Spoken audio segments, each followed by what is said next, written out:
손주영 선생님은 2016년 종양의 양료 전문 약사 취득하시고 현재 영남대학교 병원에 근무 중이십니다. 네, 그럼 손주영 선생님의 강의를 시작하도록 하겠습니다. 큰 박수를 환영해 주시기 바랍니다.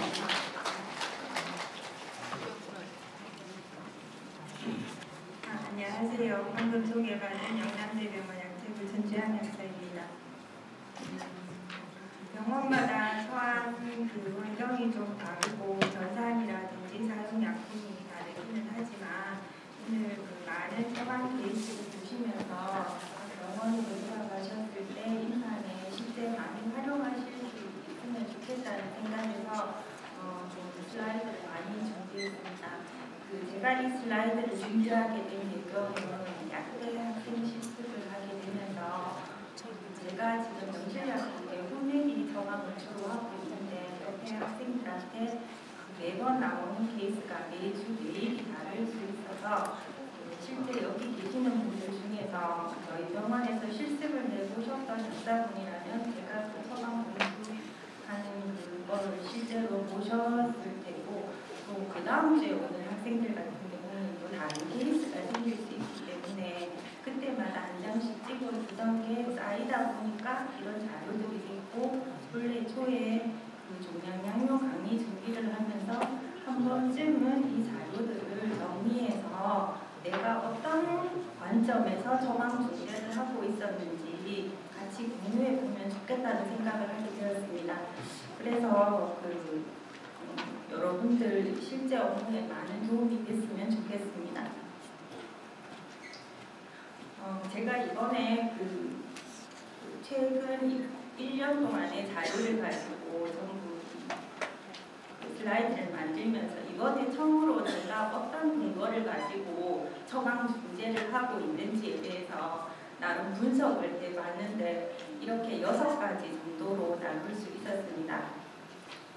신기능 저하에 따른 용량 조정이라고 하면 굉장히 거창하게 들릴 수도 있겠지만 생각보다 어렵지 않습니다. 어렵지 않고 또 병원에서 프로그램이 되어 있는 병원이 있다면 넘길 수 있겠지만 우리가 처방을 보다 보면 어떤 점을 봐야 되는지를 한번 보도록 하겠습니다.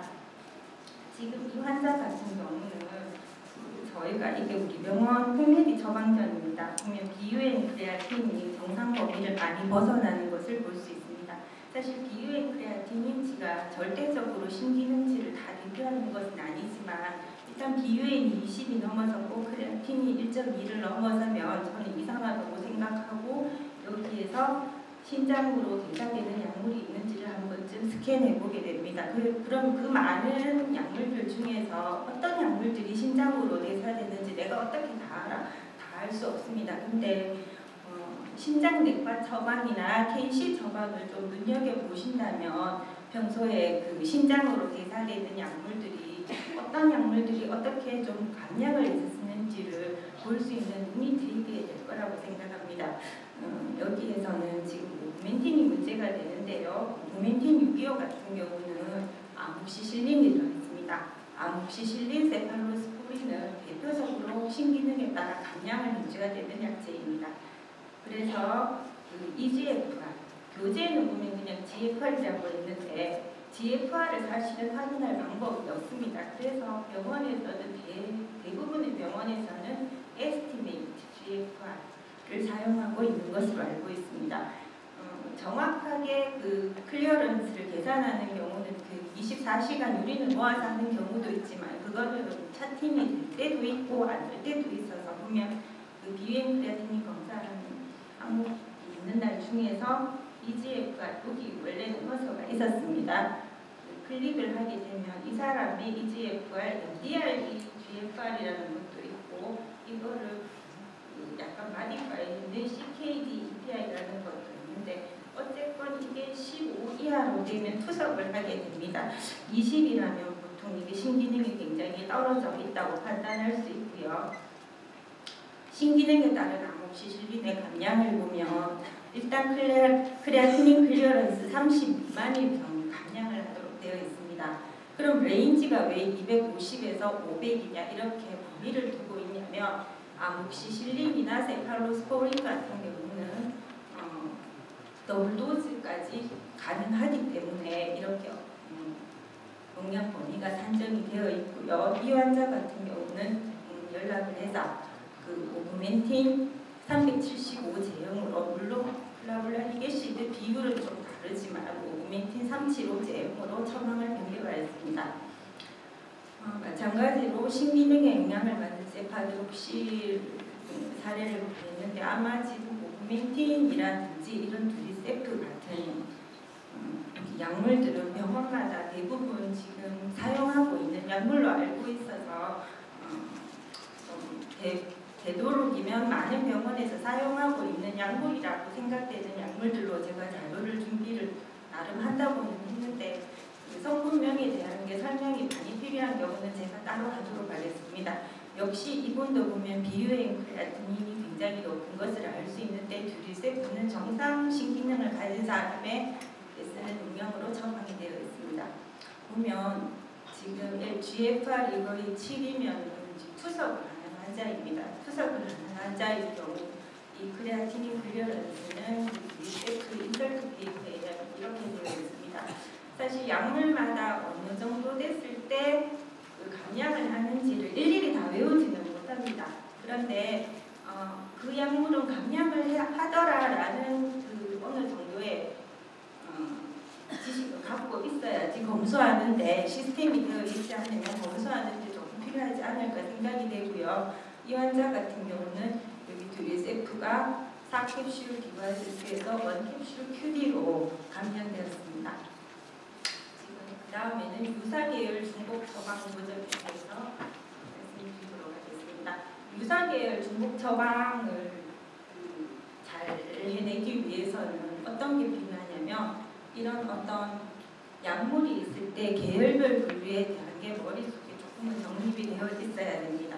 지금 여기서도 예를 들어 약물은 하르날디와 트루페스가 중복 처방되어 있는 게 아마 보이실 겁니다. 약물이 굉장히 많은 것 같이 보이죠.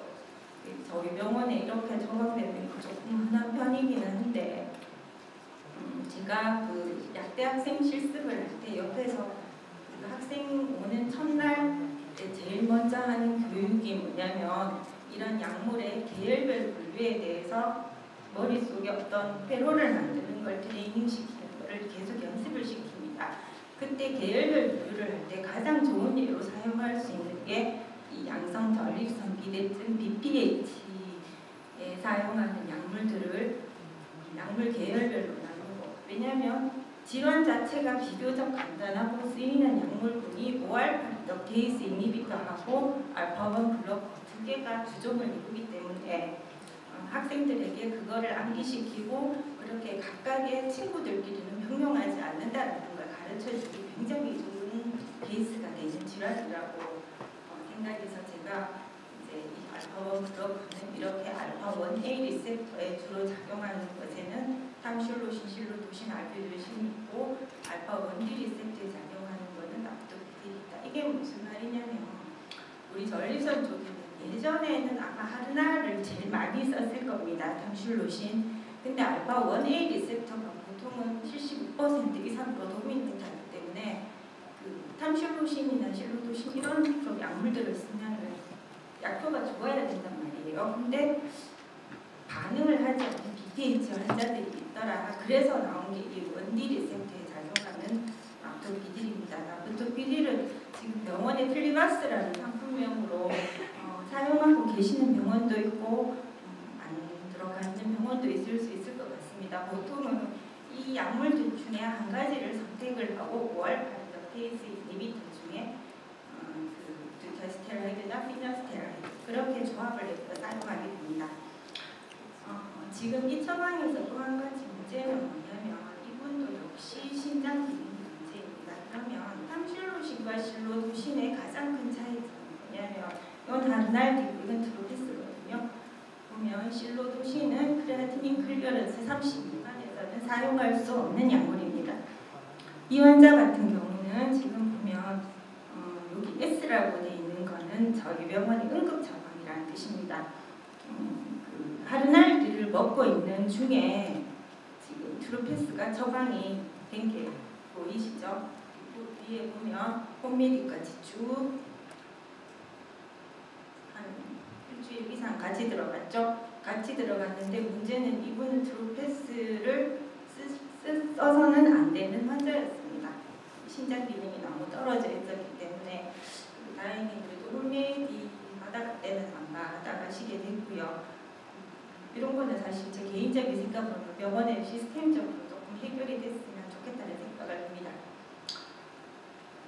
그리고 유사이오는 페인 컨트롤 약물의 중복 처방을 보자면 이게 제일 포인트 잘 하려면 머릿속에 또 하나의 그 친구들 약물 그룹을 조금은 알고 있어야 되거든요. 그러면 여기서도 뭐가 문제냐면 리비카, 프레가발린과 펜틴이 같이 쓰이고 있습니다. 물론 페인 컨트롤용으로 같이 쓰일 수도 있겠지만 같이 쓰이려고 하면은 유론틴을 증량할 만큼 증량을 했다든지 리리카를 최고 600ml까지 증량을 했다든지 뭐 그런 어떤 앞에 많은 과정들이 있고 두 가지를 썼다면 정말 페인 컨트롤이 안 되는구나라고 생각하겠지만 지금 보면 용량면에서도 리리카는 75ml 정도, 유론틴도 충분히 증량한 근거는 안 보입니다. 안 보이고 실제 유론틴이나 리리카는 안티컨벌센트로 개발됐지만 훨씬 지금 유럽은 알고 있는 약물이거든요. 그런데 지금 이런 약물 같은 경우는 GS 같은 경우는 이 약물 자체의 쓰임새를 잘 모릅니다. 사실은 솔직하게 말씀드리자면. 그래서 이제 저는 두 약물을 언제부터 어떻게 썼는지 소팅을 해보니까 그렇게 쓰셨더라고요. 그러니까 아무 생각 없이 쓰셨죠. 그래서 이제 전화를 하니까 알아보겠다고 하시더니 유론틴은 DC를 가바펜틴을 DC를 하셨습니다. 지금 실제로 가바펜틴은 그 페인 컨트롤 했을 때는 하루에 3,600ml까지 허가가 되어 있고 안티컨벌센트로는 2,400ml까지 허가가 되어 있는 약물입니다. 그리고 동일 성분의 중복처럼 보면 이 맥스노펜이나 그 드라펜 ER 같은 경우는 성분이 동일합니다. 그 뮤일세트에 작용하는 그 트라마돌 자체로는 오피오이드, 위크한 오피오이드 작용을 가지고 있는 거라서 마약이라고 생각할 수도 있지만 워낙 다른 잡다한 게 많고 그 작용이 약하기 때문에 아직 마약으로는 분류되어 있지 않는 약입니다. 만약에 여기서 맥스노펜이 PRN이라든지 그런 용법이라면 이거 별로 확인할 필요가 없겠지만 별로 알고 쓰신 것 같지 않아서 전화를 했더니 역시 취소를 내셨습니다. 자, 그리고 우리 병원에서 지금 좀 많은 것 중에 하나가 PPI 중복 처방인데요. 이 환자 같은 경우도 보면 란스톤과 이게 보면 바리에트 라베프라졸을 두 개를 같이 처방하신 것을 볼 수 있습니다. 지금 저희 병원에서는 그 루틴을 봉투에 라벨 시스템으로 붙여서 이렇게 봉투를 보고 검수를 하거든요. 여기에 대부분의 필요한 정보들이 있기 때문에 특히 이게 그 응급 처방이 아니고 루틴 정규 처방일 경우에는 하루에 먹는 약이 거의 다 뜨기 때문에 어떤 약들이 들어가는지 알 수가 있습니다. 그래서 보면 란스톤을 복용하던 중에 1월 3일부터 갑자기 바디우시 들어가요. 근데 보통 어떨 때 이런 경우가 많이 발생하냐면 1월 3일이면 레지던트 바뀔 때입니다. 레지던트 바뀔 때 그 란스톤이 PPI인지 모르고 자기가 아는 바리엣을 처방하는 거예요. 그러면 이제 바로 이렇게 취소를 하거든요. 빨간색은 취소 처방입니다. 동일 성분하면 복합제제 어떤 게 있냐면 역시 이 PPI 란스톤과 낙소졸, 나프록센과 PPI, 그 에스오메프라졸이 같이 복합되어 있는 제도로 다른 병원에서도 지금 많이 쓰이는 걸 알고 있습니다. 근데 굳이 란스톤과 에스오메프라졸을 같이 쓰실 필요는 없겠죠. 이분 같은 경우 지금 연세가 92세입니다. 자, 그래서 낙소졸을 DC했는데 왜 그랬냐면 이분이 란스톤을 내과에서 복용하시던 중에 OS 외래에서 낙소졸을 처방하셨는데 이 연세라면 그 셀레브렉스 같은 거 처방하셔도 될 것 같아서 그 내과생님한테 거기 외래에 멘트를 좀 넣어달라고 그랬어요. 다음에 보시면 낙소졸을 다른 NSAID 정도는 DC하고 자, 그 다음에 동일 성분 함유 복합제제도 중복 처방이 있는데 여기 보면 아토루바스타틴 이제 보면 아토루바스타틴이 그 한 번이 불리면서 굉장히 카피 제형이 많아졌죠.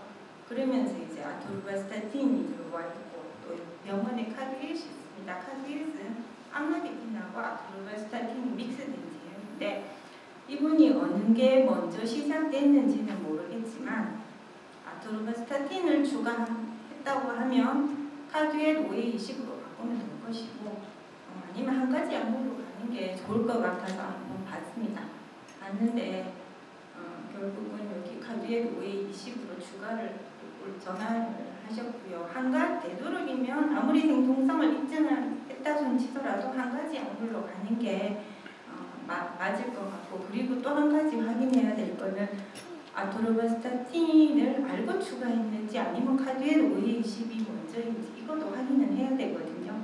그래서 카드엘을 먹는 중에 아토루바스타틴이 더 추가될 필요가 있어서 추가를 하신 경우였고 그렇다면 한 가지 대응으로 처방을 바꾸셨습니다.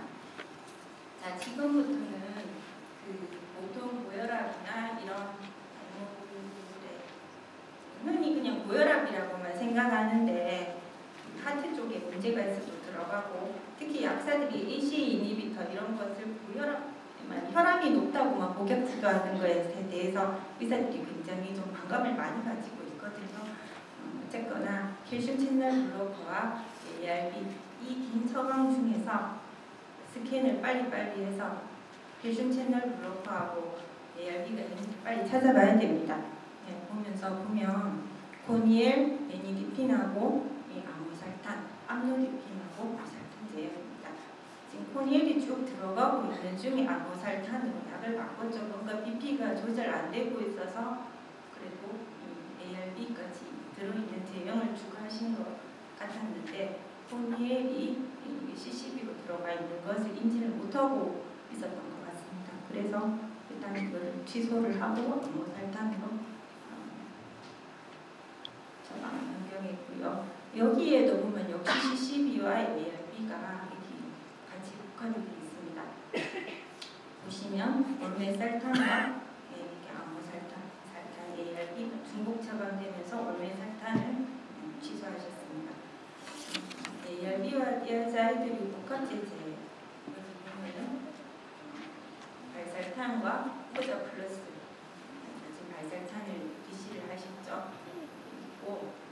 굳이 이렇게 두 가지 그 ARB를 쓴다거나 ARB를 쓸 때는 한 가지로 증량을 하는 데까지 해보면 되지 이렇게 알고 이렇게 쓰지는 않는 것 같습니다. 그리고 JNC 가이드라인이나 이런 데도 이렇게 쓰는 가이드라인이 없는 것 같습니다. 그리고 한 가지 중요한 것은 이 ARB와 ACE 이니비터가 같이 사용되지 않는다는 겁니다. 두 개는 작용 기전도 유사할 뿐더러 부작용 프로파일에서도 크게 차이가 없고 또 그 한때 맨 처음에는 이게 같이 쓰이는 시절도 있었는데 JNC7에 의하면 같이 쓰지 말아라 라고 되어 있습니다.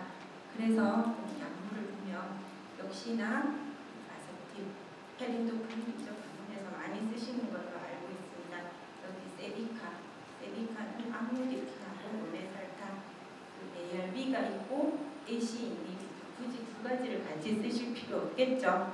그래서 아사틸을 DC를 했습니다. 보통 이제 이런 RM이나 NS 이런 데는 전하면 굉장히 말을 잘 듣습니다. 잘 바꿔주시고 여기까지가 분사 계열의 지금부터는 약물 상호작용에 의한 처방 조정을 예를 보도록 하겠습니다. 지금 병원에서 많이들 쓰시고 있을 것 같은데 이 S-오메프라졸과 클로피도그렐은 서로 상호작용으로 인해서 이 S-오메프라졸을 쓰게 되면 클로피도그렐의 혈중 농도가 굉장히 떨어지게 됩니다. 이 클로피도그렐 자체도 프로드러그로서 2번 정도 대사되어야지 제 약효를 발휘하는 약물인데 이 S-오메프라졸이 되면은 거의 작용을 못한다고 보시는 게 맞을 것 같습니다. 그렇다면 클로피도그렐을 복용하는 본래의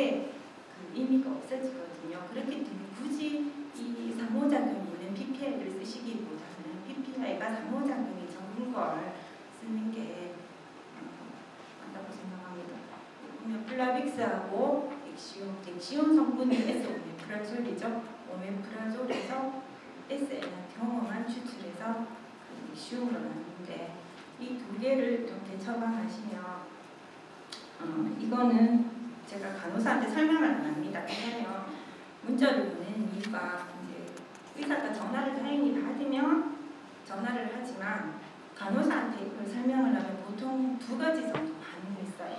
다 듣고 나서 의사 선생님한테 직접 이야기.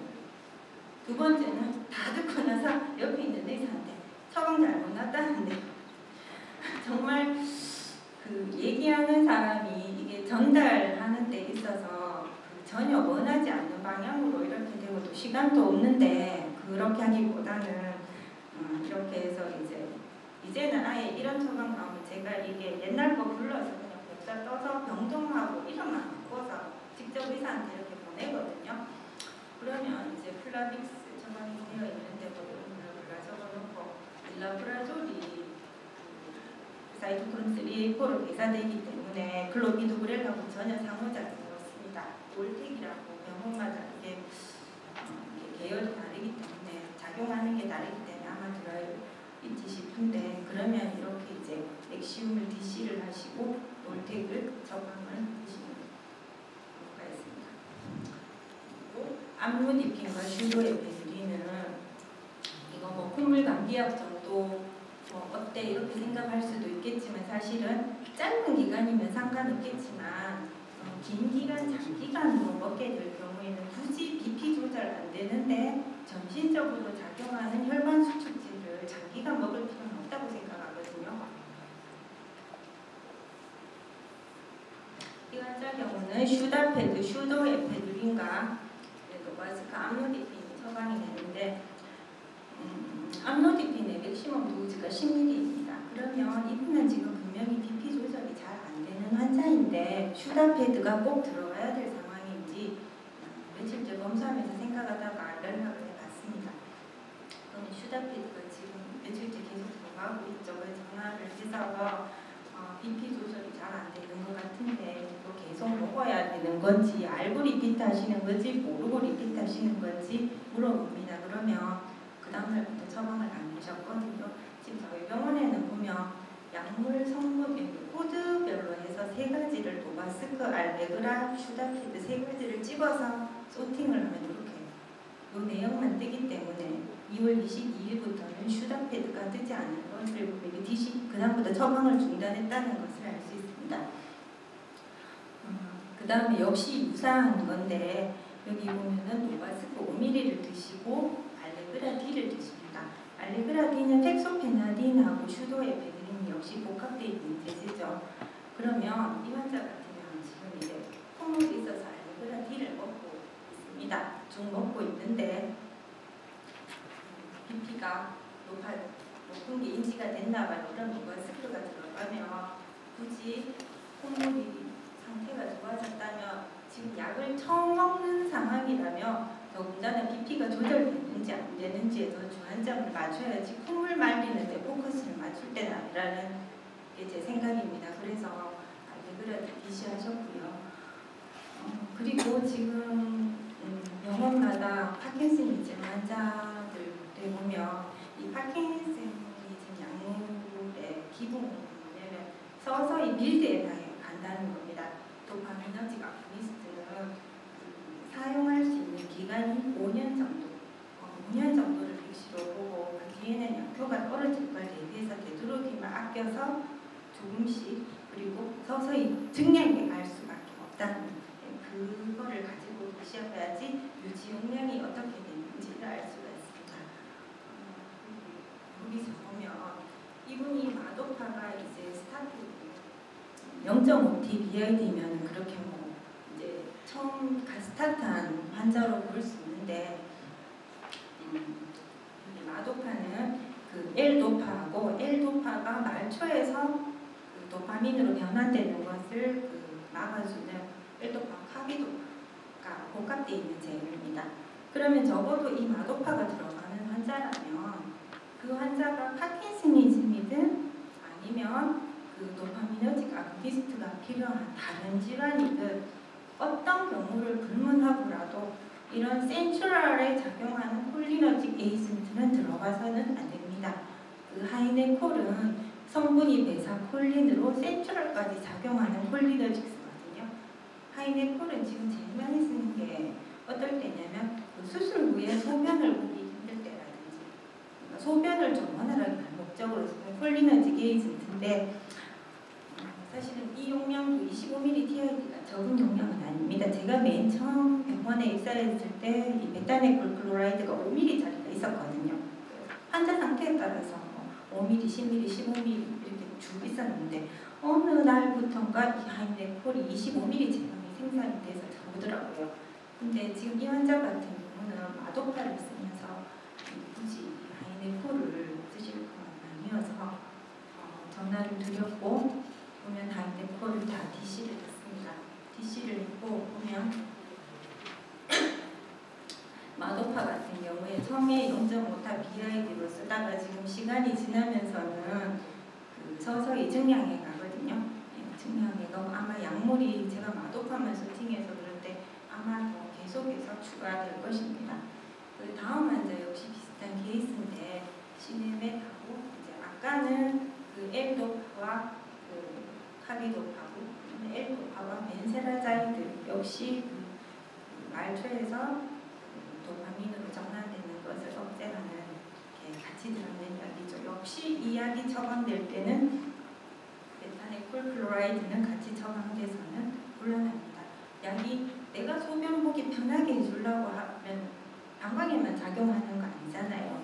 어차피 센트럴에 작용하기 때문에 또 DC를 했습니다.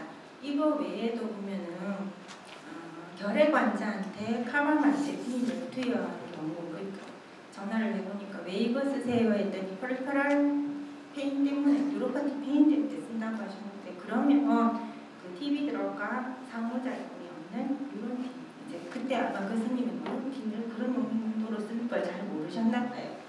그래서 뭐 그런 케이스라든지 있는데 그거는 작년 초반이었고 제가 기준으로 잡은 거는 가장 최근 걸로 먹으면서 일단 그거는 했는데 그런 거라든지 그 다음에 병원마다 제일 많은 게 상용량 처방 오류가 아닐까 하거든요. 자, 레보플록사신 경부제 상용량이라고 해놨는데 가장 많은 게 상용량 처방 오류일 텐데 흔한 거는 조금 빼고 얘기해 볼 만한 것만 추린는데 이 레보플록사신 같은 경우는 아까 제가 말씀드릴 때 항생제 중에서 그 아모크실린이나 세팔로스포린 계열은 그 일반적인 상용량을 썼을 때 작용이 부족하다고 생각되면 더블 도즈까지 쓸 수 있도록 허가가 되어 있습니다. 더블 도즈까지 써도 상관없고 우리 몸은 세포병이었기 때문에 상관이 없는 약이지만 이 레보플록사신이라는 약은 퀴놀론 계열입니다. 퀴놀론 계열은 맥시멈 도즈 이상으로는 쓰면 안 된다라고 되어 있습니다. 썼을 때 오히려 그 부작용이 훨씬 증가한다고 되어 있어서 퀴놀론 계열은 그 맥시멈 도즈 이상은 쓰지 않고요. 그럼 레보플록사신의 맥시멈 도즈는 얼마냐면 750입니다. 그 경부제는 750이고 주사제는 1g이거든요. 주사제 1g을 쓰다가 환자 상태가 좋아지면 피오로 체인지할 때 레보플록사신을 750으로 변경을 해야 되는데 흔히 레보플록사신도 1g으로 처방하는 경우가 있습니다. 그 레보플록사신은 우리 그 학생들한테 물으면 DNA 기라제에 작용한다고 대답은 잘합니다. 근데 DNA 기라제에 작용하는 게 그러면 어디서 있는데 그러면 대답을 잘 못합니다. 이 퀴놀론은 호흡기, 비뇨기 제일 잘 듣는 약물입니다. 네.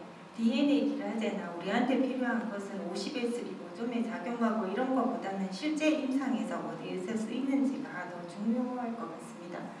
자, 이 환자 같은 경우는 프라빗 역시 500ml BID 쓰다가 주사제 쓰다가 환자 PO로 체인지하면서 동일 용량으로 체인지했죠. 동일 용량으로 체인지 항글디시 적시하면서 750을 쓸지 사실 500을 쓸지는 그건 의사 마음입니다. 환자 상태를 아는 의사 마음인데 750 이상으로 먹는 약을 처방하지 말아라라는 건 저희가 멘트해 줄 수 있어야 할 것 같습니다. 500으로 처방을 했습니다. 그 다음에 아모클라듀오 같은 경우 지금 이 약은 아모시실린과 클라블라니게시드가 비율이 7:1로 조정이 되어 있는 약물입니다. 오구멘틴, 375, 625에 있어 2:1, 4:1, 7:1까지 지금 클라블라니게시드 비율이 줄어들어있는 약물입니다. 설사 부작용이나 이런 것 때문에 사실 7:1까지 줄여도 아모시실린의 그 효과는 별로 차이가 없다면 굳이 설사를 많이 유발하는 클라블라니게시드를 베타락타메이즈 이니비터라는 이유로 많이 투여해야 될 이유는 없거든요. 자, 그럼 이 처방이 잘못됐는지 어떻게 보냐면 응급 처방입니다. 응급 처방인데 원티로 놨습니다. 저희 병원에서는 보통 보면 응급 처방은 한 번 먹는 약을 내는 걸 원칙으로 하는데 한 번 먹을 때 한 알 먹는 경우는 어른은 없거든요. 주로 보면. 그래서 보면 처방과가 NS예요. 그러면 감이 있다고 봅니다. 이 컨설팅 받아가지고 전달 과정에서 2T BID가 1T BID로 2T 디바이드 2로 둔가가 경우입니다. 역시나 보면 이제 컨설팅 받아가지고 잘못해서 이거 다 DC를 하고 2T 디바이드 2를 여기 보면 바꿨죠. 산용량이 2택 BID로 되어 있는 약물이고 크레아티닌 클리어런스 30 이하에서는 사용이 금지되어 있는 약물입니다. 자, 그 다음에 아까 잠깐 말씀드렸던 파킨슨이즘이 있는 이 경우의 유지용량 역시 이 처방은 지금 루틴 처방이죠. 정규 처방이에요. 왜냐면 여기 저희 병원에는 응급이라고 뜨는데 정규 처방은 여기 안 뜨거든요. 이거를 보신다면 이 처방에서 프로스카도 QD로 들어갈 수 있고 알레그라도 QD로 들어갈 수도 있고 치우큐는 600이니까 QD로 들어가는 게 맞습니다. 근데 스타레보 같은 경우는 1도파 100ml로 하루 종일 유지하지는 않습니다. 관광기도 짧고 하기 때문에 QD로 유지한 거는 뭔가 잘못됐을 것이다 라는 가정하에 환자 처방 내역을 보면 그냥 처방 잘못했습니다. 그래서 여기 PID로 처방을 수정했고요. 참고로 파킨슨이즘에 사용할 수 있는 레보도파의 최대 용량은 1500mg입니다. 거기 카보닉 아나히드레이스 이니비터로 말초에서 도파민으로 전환되는 것을 저해하는 카비도파는 지금 정확한 맥시멈 도즈는 안 나와 있지만 복합제일 때 200mg 이상은 추천을 안 한다고 되어 있습니다. 이 자체가 노지아 보미팅이기 때문에 안 하고요. 이 엔타카폰 폰트 이니비터는 2000mg까지 쓸 수 있도록 되어 있습니다. 그 레보도파가 지금 후배들이 한 것이 이 용량 맞아요 하면서 그런데 뭐 이렇게 제가 헤아려보면 1도파, 그 레보도파 용량이 한 900, 1000만 대도 많다고 생각하는데 터미널, 5년째 뭐 이렇게 가다 보면은 레보도파를 쓸 수 있는 만큼 거의 최대한으로 올리는 경우도 볼 수 있습니다. 자, 그 다음에 병원마다 그 오팔몬이 있는지 없는지 지금 잘 모르겠는데 이 오팔몬이라는 약이 있습니다. 오팔몬 리마프로스트로 여기 보면은 카테고리는 프로스타글란딘 유도체입니다. 프로스타글란딘 유도체라면 혈관을 넓혀주겠죠. 그래서 보면 이 굉장히 한국말이 더 어려운데 버거 디지즈라고 들어보셨을 겁니다. 이렇게 발가락이 썩어 들어가는 거입니다. 이렇게 발가락이 썩어 들어가는 거의 원인은 흡연이라고 되어 있습니다. 흡연이라고 되어 있어서 그 상징적인 의미로 버거신명을 설명할 때 이런 사진이 흔히 같이 나오는데 이때 들어가는 용량은 2TTI 그 외에 만약에 디스크나 이런 게 있어서 굉장히 누르고 저리고 이런 경우는 적어도 초반에는 1TTI 그리고 상태가 좋아지면 1T BID로 쓰는 경우는 많지만 사실 아까 경우처럼 1T QD로 유지하는 경우는 잘 없거든요. 그래서 보면 1T QD로 줄 수 빅트되다가 1T TID로 용량을 높은 것을 보실 수 있습니다. 그 다음에 안티컨버센트 역시 정말로 이 환자가 간질 환자라면 케프라가 들어가니까 보니까 일단은 간질 목적으로 쓰이죠. 케프라는 아직은 간질 목적, 간질 예방이나 아니면 실제로 간질에 막 인디케이션이 없는 약입니다. 지금 안티컨플센트 중에서 뭐 다양하게 마이그레인에도 들어가고 아니면 페인에도 들어가고 뭐 다양하게 쓰일 수 있지만 이 케프라 레베티라세탐은 오직 그 간질에밖에 인디케이션이 없는 약인데, 그러면 유지 용량은 얼마일까? 250큐린 아닙니다. 적어도 여기 이분 같은 경우에 크레아티닌 클리어런스가 정상입니다. 비유엔 크레아티닌이. 이게 왜 이걸 보냐면 레베티라세탐 같은 경우는 신기능이 떨어져서 터미널로 되면 그때도 사용하는 용량은 500ml QD입니다. 500ml QD이고 만약 그 환자가 혈액 투석을 한다면 투석하는 당일에 250ml가 추가되는 것을 보실 수 있을 겁니다. 그럼 이게 그냥 봐도 좀 잘못됐죠. 그리고 이제 글리아타민은 원래는 BID에서 TID 때 간혹 약이 너무 많이 남아있다든지 그리고 뭐 목숨 걸고 먹어야 될 약은 아니고 또 먹고 의외로 두통을 호소하는 환자들도 있어서 요거는 이제 같이 뜯는 김에 요거도 확인을 부탁을 드렸습니다. 보면 QD로 났던 거 취소나고 BID, TID로 일단 각각 바뀐 걸 볼 수 있습니다. 케프라의 가장 낮은 유지 용량은 500ml입니다. 그리고 자, 그 다음에 알파글루코시데이스입니다. 여기 보면 베이슨 보이시죠? 베이슨은 알파글루코시다세 이니비터. 각 병원마다 아카보스 제제로 글루코베이를 쓰고 오블리보스 제제로 베이슨을 많이 쓰시는 걸로 알고 있습니다. 그러면 이 알파글루코시데이스 이니비터는 당뇨약 중에서도 식후 혈당 조절이 목적인 약물입니다. 이름에서 알 수 있듯이 이 오블리보스 아카보스는 탄수화물이 있을 때만 작용하는 약물입니다. 밥을 먹고 난 뒤에 탄수화물의 분해도 천천히 흡수도 천천히 시키는 게 이 약의 작용 기전이기 때문에 밥을 안 먹는 경우나 너무 소량으로 먹는 경우에는 굳이 알파글루코시데이스 이니비터 처방 안 하셔도 되는데 하루 한 끼만 먹는 사람은 잘 없습니다. 아침을 좀 많이 당뇨 환자지만 거르는 경우는 아침에 처방 안 되고 점심 저녁에 처방되는 것도 보실 수 있을 건데요. 보통 아침만 이렇게 먹진 않거든요. 그래서 보면 3월 16일 날 전화를 드렸더니 3월 17일부터는 BID로 처방을 하셨습니다. 그 다음에 설파살라진. 지금은 이 약을 많이 쓰는 약은 아닌데 그래도 간혹 보면 이 설파살라진을 NSAID에 반응하지 않는 그 류마티스 관절염에 그러니까 여러 가지 약물을 믹스해서 쓰시는 걸 보실 수 있습니다. 지금 밑에 이 궤양성 대장염에는 지금은 이 설파, 이 구조 자체에 설파가 들어있기 때문에 설파 들어오기 부작용을 다 가지고 있는 약물이라서 굳이 설파살라진 안 써도 메살라진으로 많이 쓰시는 걸 볼 수 있고요. 자, 그러면 그래도 관절염에 쓰셨다면 초반에 스타트는 500ml QD로 할 수 있지만 이 환자가 지금 혼매기로 쭉 유지돼서 나가는 경우에 500ml QD로는 보통 처방하지 않거든요. 최고 한 500ml 4번이니까 1g에서 2g 정도를 많이 사용하는 약물인데 500ml QD로 처방이 돼서 다시 그 취소나고 하루 2T로 일단 14일분이 처방이 되었습니다.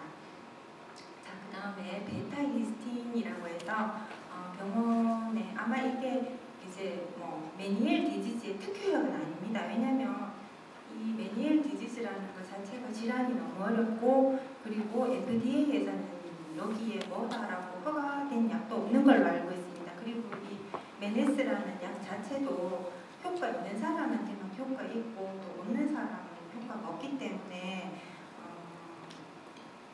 어느 정도 쓰시는지는 잘 모르겠는데 일단은 응급 상황에 쓰는 약은 아니기 때문에 QD로는 안 씁니다. 만약에 응급 상황에 쓰고 PRN으로 쓴다면 한번 쓸 수 있겠는데 이 약물 같은 경우는 그 H1 리셉터 쪽에는 약하게 아고니스트로 작용하고 H3 리셉터에는 그 강하게 안타고니스트로 작용해서 히스타민 분비를 줄여주는 걸로 되어 있습니다.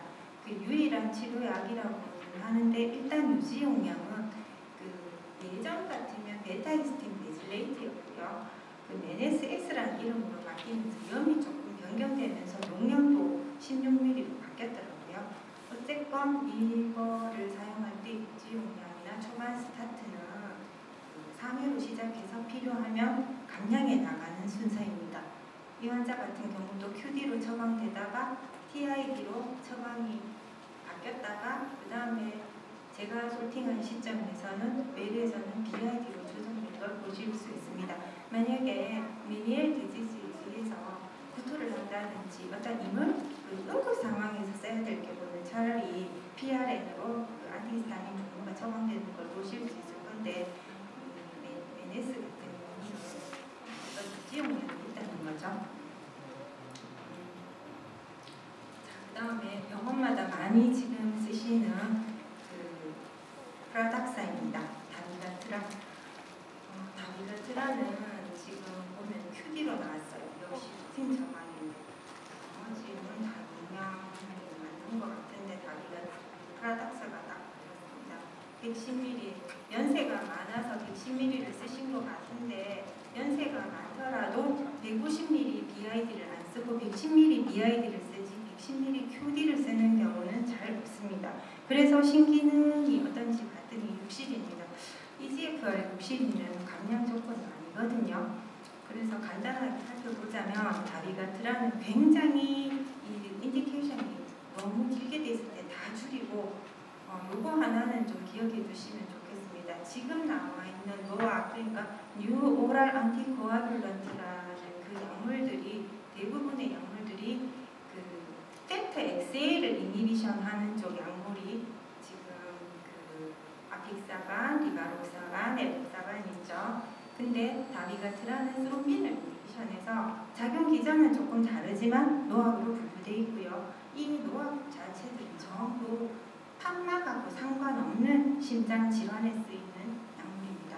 만약에 아트리얼 피브릴레이션이 판막에 의한 거라면 이 약을 사용할 수 없다는 겁니다. 자, 그리고 상용량은 150 BID고요. 75세 이상이거나 지금 노악들이 보면 대충 신기능에 따라 약물 용량 조절하거든요. 110ml BID입니다. 그리고 다비가트라는 이 캡슐 제형인데 굉장히 이게 중요한 겁니다. 만약에 다비가트란을 파우더로 튜브 피딩하기 때문에 파우더로 처방이 난다면 반드시 의사한테 고지를 해야 됩니다. 캡슐을 풀면서 75% 흡수가 증가되면서 블리딩을 유발할 수 있는 약물입니다. 실제 미국에서 이 다비가트란은 블리딩 사고가 많았다는 약물로 되어 있고요. 그래서 그러면 튜브 피딩을 하는 환자는 어떤 노악을 쓰느냐? 제가 그 에독사반하고 아픽사반은 확인을 못했는데 얼마 전까지만 해도 리바록사반은 튜브 피딩할 때 파우더를 해서 쓸 수 있다고 되어 있었습니다. 그래서 뭐 굳이 다 찾을 수 없다면 그냥 그 리바록사반을 추천해 주셔도 될 것 같습니다. 자, 그러면 이 환자는 지금 실제로 자기 지참약으로 110ml 잘 먹고 BID 잘 먹고 있었던 환자입니다. 잘 먹고 있었던 환자인데 지참약 다 먹고 처방하면서 잘못 냈죠. 그 연세가 많지만 프라닥사 110ml BID로 운동하고 계십니다. 자, 그리고 이제 병원마다 이런 그 처방 오류가 좀 있지 싶은데요. 저니스타하고 타진을 데일리로 내면서 두 가지씩을 같이 이렇게 데일리로 낸다는 3일에 한 장 붙이는 거니까 DC 받아야 되겠죠. 이제 3일 처방을 받았습니다. 그리고 지금 이 처방 자체로 봤을 때 어떤 생각을 했냐면 6.25 파우더 어떻게 해가 아니라 흔히 병원에서 쓰시는 딜라트렌 그 롱 액팅 익스텐디드 릴리즈 제형하고 이런 컨버전 표가 있어요. 그래서 실제로 이 환자가 필요했던 거는 이 의사는 그 위에 스텝쌤한테 익스텐디드 릴리즈 4mm를 써라 라는 거였는데 자기가 아는 거는 일반 제형밖에 없으니까 이걸로 4mm 파우더를 내는 경우입니다. 그 카베딜롤 3.125mm 디바이드 2로 쓰면 롱액팅 4mm하고 동일하다라는 뭐 이런 거를 문자로 보내면서 이 표를 찍어서 보냈거든요. 이 표는 킴스에 보면 있는 겁니다. 약품 인설트 페이퍼에도 있고요. 우리나라에 있는 이 롱액틴 제형하고 미국에 있는 롱액틴 제형하고 여가 차이가 있기 때문에 따로 병원에 쓰는 제형에 따라서 한번 확인해 보시기 바랍니다. 일단 카베딜롤은 익스텐디드 릴리즈 제형이 있다는 것을 기억해 주시는 게 좋을 것 같습니다. 자, 그리고 이거는 병원마다 잘못 처방내는 것을 제어할 수 있는 프로그램도 있고 없고 하듯이 근데 저희 같으면 여기 데이 1, 데이 2가 뜨거든요. 흔히 이제 저희가 이 보고 잘못됐으면 DC 예정해놓고 이렇게 컴퓨터 앞에 봉투 던져놓으면 처방 확인이 되면 DC 처리하고 DC했다고 저렇게 표시하는 건데 이 환자 보면은 제가 어제도 검수했는데 오늘도 또 나오더라고요. 예를 들자면 그래서 보면 1월 4일 날 냈는데 1월 5일 날 또 오달했어요. 일주일에 한 번 먹는 건데 굉장히 정신없는 셈인 것 같습니다. 1월 9일 날 또 내서 또 DC를 했거든요. 일주일에 한 번 먹는 약제가 아닌데 메토트렉세이트도 피오로 들어가는 경우에는 꼭 확인을 해야 되겠죠. 실제로 그 메토트렉세이트를 계속 투여해서 아래 환자인데 계속 투여있는 경우도 있습니다. 여기 쉽지는 않았는데 지금부터는 특정 약품이라고 해서 이제 제가 따로 분류하기 힘들어서 한번 케이스를 좀 모아봤는데 니페디핀은 제형에 따른 처방인지 그리고 알레그라는 증상에 따른 처방인지 그리고 흔히 병원에서 많이 쓰시는 뮤테라는 처방 기간이 적절한지 그리고 메포민 중단할 때 복합 제형까지 고려해서 메포민만 중단하면 되지 복합 제형일 때 나머지 약까지 같이 중단하는 경우를 볼 수 있습니다. 그래서 이건 따로 한번 모아봤는데요. 니페디핀은 굉장히 이게 아달라트 소프트 캡슐 같은 경우는 지금은 이머전시로 BP를 빨리 떨어뜨려야 할 필요가 있는 경우에 정말 단기간에 사용하도록 허가가 되어 있습니다. 여기 제가 이 통화를 하고요. 이 여자 선생님이셨는데 제가 아마 여태까지 어떤 이런 처방 중재 때문에 전화했을 때 가장 진지하게 들어주시고 많은 것을 모르는 선생님인 것 같습니다. 얼마 전이었는데요. 책자 찍어내고 그리고 누군지 가르쳐 달라고 해서 가르쳐 주고 그 다음에 그러면 아달라트를 소프트 캡슐이 아니고 롱액틴으로 만약에 쓴다면 CCB 간의 에피커시 비교표가 있는지도 물어서 이거는 일단 알아보겠다고 했고 비슷한 다른 거를 하나 찍어서 보내드렸거든요. 보면 이게 지금 여기 앉아 계시는 분들 중에 연식이 좀 되신 분들은 아마 이 사건을 기억하시지 싶은데요. 이 니페디핀이 CCB로서 고혈압에 쓰일 때는 절대로 지금 이거 쇼덱틴 제형 쓰지 말아라고 되어 있습니다. 왜냐하면 모틸리티와 모빌리티가 증가하기 때문에 그래서 그럼 이유는 뭐냐면 레피드 리덕션 오히려 이 BP를 너무 빨리 떨어뜨리는 게 카디오버스큘러 이벤트를 유발할 수 있다고 되어 있습니다. 그래서 쇼덱틴 제형은 설사 많은 양을 쓴다고 해도 쓰지 않습니다. BP 조절 목적으로 더 이상 쓰지 않게 되어 있고요. 그 다음에 여기 보면은 크로닉 바조스파스틱 앙자이나. 바조스파스틱 앙자이나라는 거는 뭐냐면 흔히 베리언트 앙자이나라고 합니다. 베리언트 앙자이나라는 거는 일반 앙자이나하고 다르게 혈관이 막 경련하는 앙자이나거든요. 혈관이 경련하면 안 그래도 혈관이 수축하는 게 문제인데 일반적인 베타블로커를 쓴다면 베타블로커 액티비티가 강해지면서 상대적으로 알파 작용이 우세해져서 오히려 혈관을 더 쪼개 됩니다. 그래서 베리언트 앙자이나 환자들한테는 베타블로커를 보통 사용 안 합니다. 사용 안 하는데 이 니페디핀 같은 경우는 혈관을 오히려 많이 넓히기 때문에 이 바조스파스틱 앙자이나에 많이 쓰이는 걸 볼 수 있습니다. 근데 이거일 때조차도 익스텐디드 릴리즈 폼을 쓰라고 되어 있습니다. 왜냐하면 마이오카디악 인팍션을 더 많이 생길 수 있다고 되어 있습니다. 이게 언제 일이냐면 2004년입니다. 예전에 제 기억으로 외래약국의 아달라트 소프트 캡슐 10ml 하루에 이만큼씩 쌓아놓고 그때만 해도 CCB가 많지 않았던 시절에 그만큼씩 쌓아놓고 너도나도 아달라트를 먹던 시절이 있었던 것 같습니다. 이렇게 좀 길쭉하게 생겼던 말랑말랑한 연질 캡슐이었는데 그 당시에 이게 하나의 큰 사건이었던 것 같습니다. 이 일을 계기로 아달라트 소프트 캡슐 완전히 시장에서 없어지고 오로스 제형이 나오게 되었습니다. 자, 그러면 지금 이분 같은 경우는 9월 7일부터 꾸준하게 아달라트 소프트 캡슐이 BP 조절용으로 들어갔습니다.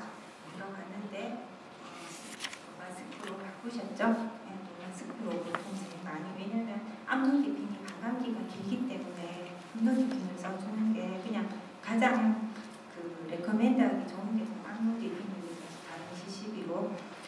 그 다음에 지금 그래서 이제 저희 병원에서는 아달라트 오로스를 파우더로 처방할 경우는 못하게 하고 있습니다. 왜 이제 1년차 후배들한테 그걸 가르쳐주면 다른 병원에 다 빠져준대요. 저는 그걸 어떻게 봤는지 힘도 좋다 그랬는데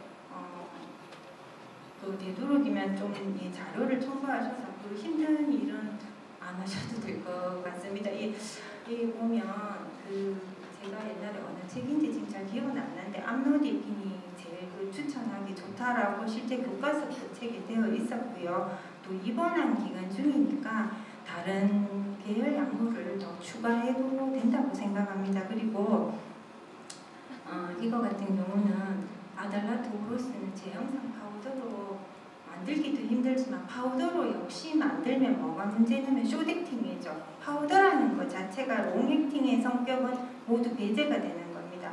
갈아버리고 난 뒤에 그 약은 피크를 치고 이렇게 떨어지지 롱액팅 제형을 갈았는데 이 성격이 유지되지는 않습니다. 그래서 디페론 CR도 파우더를 해버리면 결국은 숏액팅으로 작동하게 되기 때문에 지금 약물을 다 바꾸는 게 맞습니다.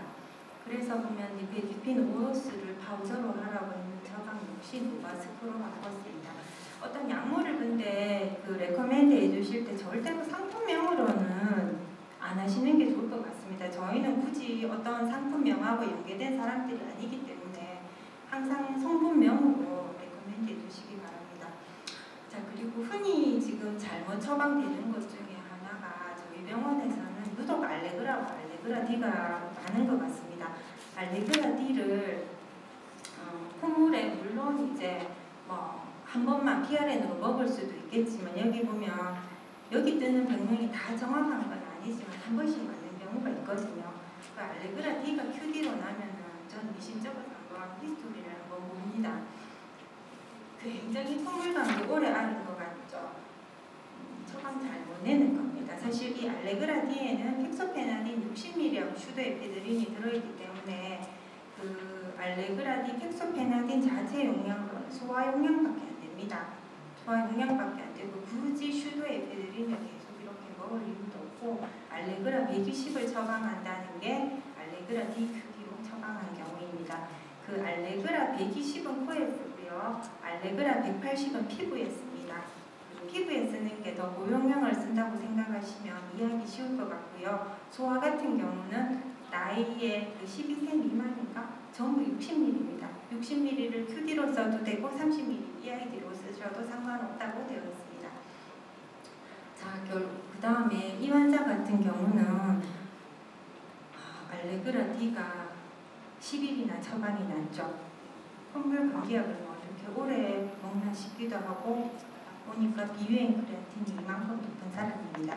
그렇다면 이거 처방 확실하게 잘못된 거거든요. 왜냐면 지금 이 환자 같은 경우는 지금 투석하는 환자입니다. 투석하는 환자인데 알레그라 D는 텍소페나딘은 신기능이 떨어져 있을 경우는 60ml만 처방해야 됩니다. 그래서 알레그라 D를 알레그라 60ml 성인일 경우에 알레그라가 30ml EID 이렇게 처방되면 신기능이 안 좋구나 이렇게 생각하시면 됩니다. 오늘 벌써 신기능에 관계되는 약물들 여러 가지를 보셨죠? 아목시실린, 세파 계열, 텍소페나딘, 그다음에 레베키라세판, 그리고 누럼딘, 가바펜틴, 데제, 프레가발린, 리리카 이런 거 전부 신장 기능에 다 조정하는 약물입니다. 그 다음에 N아세틸 시스템 미세라입니다. 뮤테란 성캡슐 BID. 지금 뮤테란이 N-아세틸시스틴은 양리작용상 보통 임상에서 3가지 양리 작용을 가지고 있는데 아세타미노펜 해독, 그 다음에 루코라이티스, 가래의 그 끈적끈적거리는 SS 결합을 끊어주는 그 루코라이티스, 또 하나는 프로프로텍티브로스입니다. 조영제에 의한 그 신장 손상을 예방하기 위해서 들어가는데, 그 밑에까지는 이분이 IMP에 입원해 있으면서 뮤코라이틱스로 쓰였고, 여기에는 검사를 하면서 쓰였는데, 문제는 기간이 너무 길죠. 이 조영제는 그렇게 반감기가 긴 약물들이 아닙니다. 그 전날부터 투여해서, 그러니까 검사기 전날부터 아세틸시스테인을 써서 검사하고 한 이틀 정도 쓰면 충분합니다.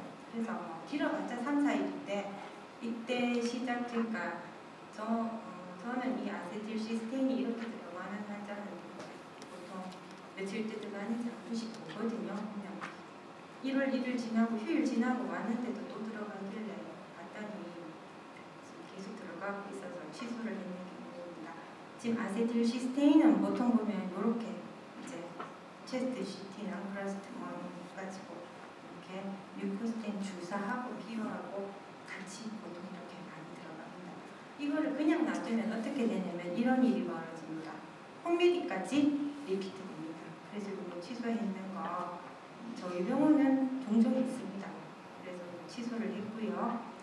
컨트라스트, 그러니까 조영제에 의한 네크로피스를 예방하기 위해서 N-아세틸시스테인이 들어갈 때는 처방 기간을 굳이 5일 이상, 3, 4일 정도면 충분하다는 겁니다. 근데 이 N-아세틸시스테인 제제 자체는 먹어도 별로 해는 없는 겁니다. 자, 그 다음에 아까 잠깐 말씀드렸던 메포민 제제, 아이오디네이트 컨트라스트가 같이 있을 때 심각한 그 키드니 손상이 있을 수 있는 약물인데, 사실 이 처방만으로 봤을 때는 그냥 넘길 수도 있는데, 저희는 여기 봉투에 보면 이런 멘트가, 그러니까 의사가 지시형으로 뭔가 메모를 넣으면 이 라벨에 같이 뜹니다. 그렇다면 다 중단하게 돼 있죠, 복합제를. 그래서 자누비아 삭사블리티는 DCI를 중단할 이유가 없죠. 메포민 중단하는 동안에 혈당을 조절해야 될 거 아닙니까? 그래서 자누비아 추가해 달라고 해서 말씀드렸더니 자누비아는 추가해 주시면 됩니다. 자, 그리고 마지막으로 항암제 처방 중재에 대해서 말씀드리겠습니다. 제가 영실약국에 근무하기 때문에 오늘 처방의 대다수가 먹는 약 위주입니다. 주사제는 상호작용이나 이런 거 보면 임상에서 정말 항암제 쓰면서 중요하게 생각하는 상호작용은 빈크리스틴이 투여되는 환자들 같은 경우에 아졸 계열 안티펑갈 쓰지 않습니다. 아졸 계열 안티펑갈을 쓰게 되면은 그 환자의 퍼리퍼럴 뉴로퍼시라든지 빈크리스틴에 의한 뉴로톡시시티가 엄청나게 증가하게 되기 때문에 그럴 때는 암포테리신-B라든지 그런 약물을 사용합니다. 마지막으로 항암제 처방 보도록 하겠습니다. 병원에서 안티이메틱스로 많이 쓰이는 거 보셨을 겁니다. 이 처방이 뭐가 잘못됐는지를 알려면 항암제 강의를 들으셨던 분은 아마 이 슬라이드 보셨던 기억이 나시겠습니다. 현재 가장 하이이메틱 그룹의 항암제를 쓸 때 스탠다드가 되는 안티이메틱은 APD 레지멘이라고 해서 아프레피탄트, 팔로노세트론, 덱사메타손이 기반입니다. 세 가지를 다 써야 되고요. 그래서 병원에 보면 에멘드 125ml 하루 80ml 이틀, 그 다음에 팔로노세트론 암록시 주사로 들어가면 잘 모를 수도 있고요. 덱사는 아프레피탄트를 쓰게 되면은 약물 상호작용에 의해서 12ml만 써도 됩니다. 아니면 보통 안티이메틱스로 들어갈 때 20ml 정도 들어가거든요. 그런데 이렇게 데이 1에 12ml를 썼다면 8ml로 2일에서 4일, 3일 넣습니다. 그렇다면 여기 에멘드가 처방, 홈미드로 처방 하루 분이 더 처방됐다면 덱사는 하루가 더 길어야 되겠죠. 덱사가 하루 짧았습니다.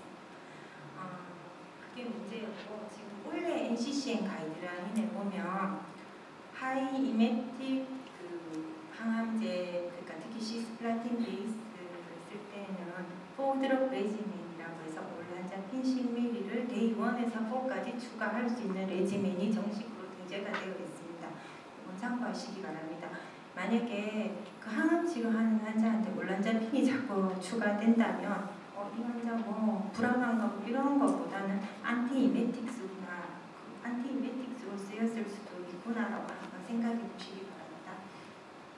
그래서 덱사와 라비엣을 사실 덱사 이 정도 들어가는 환자고 뭐 그러면 보통은 이 PPI 더 길게도 주시는데 이분은 딱 덱사 투여하는 날만큼만 처방하셨더라고요.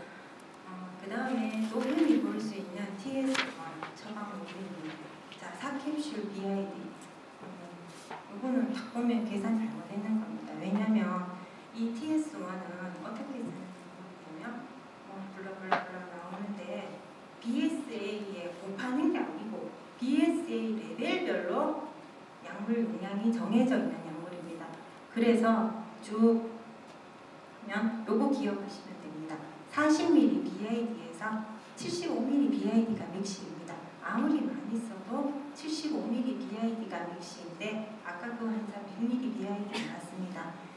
그래서 여기 차트에 보면 이렇게 넣어주셨습니다. 1.67에다가 딱 곱해가지고 하루에 100ml 쓰셨는데요. 취소는 했는데 그럼 이제 그 밑에 문자 보면 BSA당 60mg이 아니라 BSA가 1.5 이상이면 60ml BID 사용합니다 라고 문자를 보냈더니 이렇게 취소를 하셨습니다. TS1은 가끔 처방이 틀리는 경우가 있습니다. 그리고 처방 덱사메타손 처방 문제 사례, 사실 그 덱사메타손 쓰임새가 많아서 이게 이 용량만으로 잘못됐는지 어땠는지 알기는 어려울 건데 이제 이날도 옆에 학생이 앉아 있었고 덱사가 8ml 디바이드 2면 IMP고 아마 페메트렉시드를 썼을 거다. 페메트렉시드를 써서 생기는 큐테이너스 부작용, 피부 부작용, 피부 발진 이런 데에는 보통 4ml BID, 8ml를 쓴다라고 얘기를 딱 했는데 아니었습니다. 그리고 제가 그거를 이렇게 전에 한번 정리를 했던 건데 페메트렉시드에는 4ml BID, 도세탁셀의 부작용을 예방하는 8ml BID, 뭐 안티이메틱스로는 날수에 따라 처방 날수에 따라 발식이 16, 첫날은 20까지도 들어갑니다. 그리고 파클리탁셀의 프리메디케이션 들어갈 때는 20, 멀티플 마일로마에는 40ml 들어갑니다. 그래서 환자 히스토리를 딱 봤는데 탁소텔이 들어가고 있었어요. 탁소텔 도세탁셀이라면 덱사가 8ml BID로 처방이 돼야 되거든요. 여기 전형적인 도세탁셀 처방할 때 처방입니다. 보면 덱사가 8ml BID로 3일씩 다 끊어서 나옵니다. 이렇게 볼 수 있는데 이 환자이 이 도세탁셀은 그럼 왜 이렇게 들어가냐면 그 플루이드 리텐션, 도세탁셀을 쓰면 많이 붓습니다. 많이 붓고 하이퍼센시티비티가 있어서 이때는 덱사를 투여 전 D-1, D0, D1까지 3일 동안에 투여를 하게 됩니다. 그럼 이 환자 같은 경우는 도세탁셀 들어가면서 8ml 디바이드 2는 했죠. 네, 역시나 3월달이었습니다. 레지던트 바뀌는 태어나는 시점에.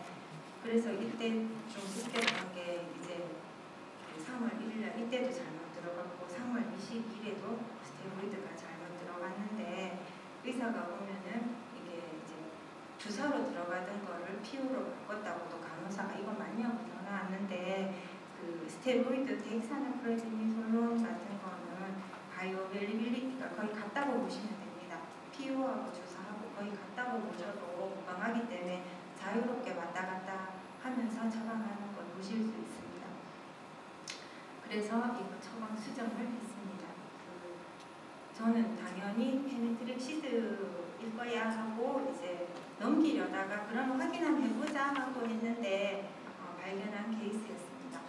자, 마지막으로 소라테닙 덱사바 많이 쓰시는 걸로 알고 있습니다.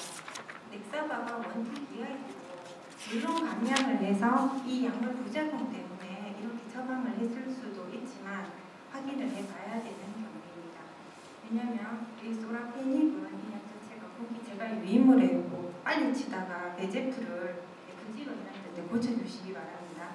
이 약물 자체가 티로신 카이네이즈 이니비터 역할을 해서 밑에 시그널 전달을 차단하는 약물이고 이 베제프 혈관 신생을 많이 억제하는 약물이라서 혈관 관련 부작용도 많은 약물이고 보시면 용법은 리널셀 칼시노마라고 해서 지금은 1차 약물은 아닙니다. ARCC에. 근데 HCC 간암에는 소라페닙이 엑사바가 제일 우선순위를 차지합니다. 그 사이로이드 캔서에도 반응하지 않는 경우에는 쓰지만 1차 약물은 아닙니다. 어쨌거나 용법은 400ml/DI입니다. 이런 여러 가지 그 베제프 이니비터가 가지고 있는 공통적인 부작용을 가지고 있고 특이하게 DLT로 핸드풀 신드롬이 있습니다. 아마 이쪽 약물 중에 넥사바가 제일 심한 걸로 되어 있습니다. 멀티카이네이즈 이니비터 중에. 그럼 DLT가 뭐냐면 도즈 리미팅 톡시티라고 해서 이 부작용이 나타나면 용량의 제한을 해야 된다는 부작용입니다. DLT가 핸드풀 신드롬이라면 핸드풀 신드롬에 의해서 이 환자가 약물을 분양했다면 먹은 지 좀 돼야 되겠죠. 근데 보면 이 환자가 처음 들어가는데 원티비아틱이 들어갔기 때문에 잘못된 경우였습니다. 여기 인설트 페이퍼 쭉 보시면 진행성 신장세포암과 간세포암, 용량감소, 매니범버, 갑상선암 이렇게 나오는데 감량이 필요할 경우에 RCC와 HCC는 그 원티비아이드가 아니라 싱글로 400ml를 주라고 되어 있습니다. 보통 항암제는 이런 가이드라인에 따라 주지 같이 그 400ml라고 해서 200ml BID 쓰면 안 되나 이렇게 잘 안 쓰거든요. 그리고 지간에서 200ml BID 쓰는 경우는 잘 없습니다. 첫 번째 감량이든 두 번째 감량에 지금 사이로이드 캔서에 있는데 사이로이드 캔서에는 1차 약물이 아니기 때문에 이렇게까지 처방하는 경우는 아직은 저는 못 봤습니다. 그래서 보면은 넥사바가 처음 들어가면서 원티비아이드로 처방이 잘못된 케이스였습니다. 만약에 이 환자가 먹는 중에 어쨌거나 뭔가 조절을 했다면 수정할 이유는 없었겠죠. 처음에 들어갈 때 용량이 잘못된 경우였습니다. 여기까지가 제가 준비한 거고요. 제가 참고로 하는 약, 책은 이 드럭 인포메이션 핸드북하고 이 온콜로지 책은 이 책입니다. 제가 정말 좋아하는 책입니다. 네, 감사합니다. 질문 있으면 받도록 하겠습니다. 없으십니까? 그러면 이것으로 마치겠습니다.